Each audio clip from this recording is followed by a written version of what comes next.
You know who continues to shine in every single movie that he's in? Anthony Hopkins. He is so talented.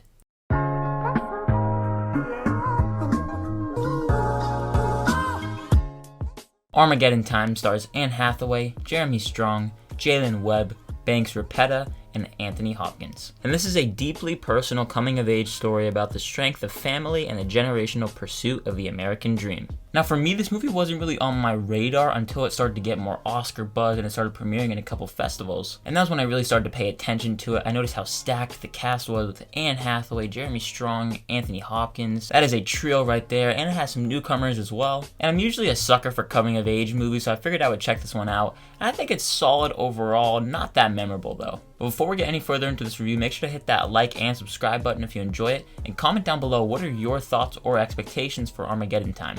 But let's keep talking about the movie. Now I think the best part about this movie are the performances, with Anthony Hopkins in particular delivering an excellent performance. This is a multiple-time Academy Award-winning actor who just continues to deliver outstanding work. He has a supporting role here, and he does play actually a pretty big part in just the story overall in the movie. I think he just outshined everyone else, honestly. Anne Hathaway was fine, but Jeremy Strong I thought was pretty good. And then you have Banks Rapetta, who is pretty much the centerpiece of this movie, and Jalen Webb, who plays his best friend. And I wasn't the biggest fan of Rapetta's character necessarily, but Rapetta's performance won me over in the end. And Jalen Webb I thought delivered strong work here. They do an okay job of fleshing out their relationship with one another. They're the best of friends, though life gets in the way of their relationship, unfortunately. That's honestly where I'll just segue into my biggest problem with this movie, because I feel like I needed to flesh out the characters much more so we could have more of an emotional attachment to them, because there's a pretty big moment in particular towards the third act, which I won't get into spoiler wise, and it should have hit a lot more harder. I think it'll hit harder for you in particular if you can relate to what was going on in the movie, but I just thought the movie as a whole just didn't do a great job of making you care for each of the characters, which is unfortunate because I always want to get emotionally wrapped up in movies, and I think this one just didn't do that for me. Another thing I did enjoy about this movie though is it felt like a time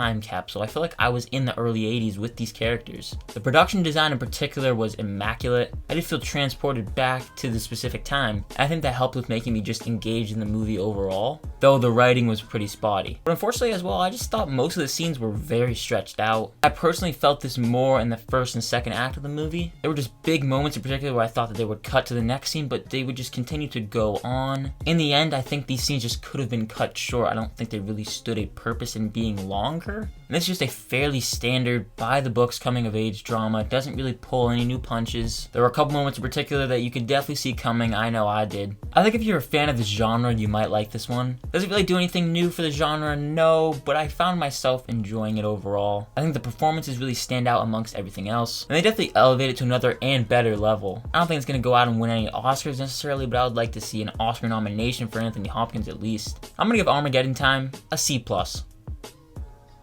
It's not a movie that I think you should rush out to go see in a theater, but I think if you were to see it on streaming or you find it available to rent, I think it's worth a watch. But let me know down below in the comment section what are your thoughts on this movie, and thank you so much for watching this review. And again, if you did enjoy it, make sure to hit that like and subscribe button, plus that notification bell so you don't miss any further videos. And as always, look forward to more videos coming soon. My name is Ben, people call me Mitter, and I'll see you guys in the next one.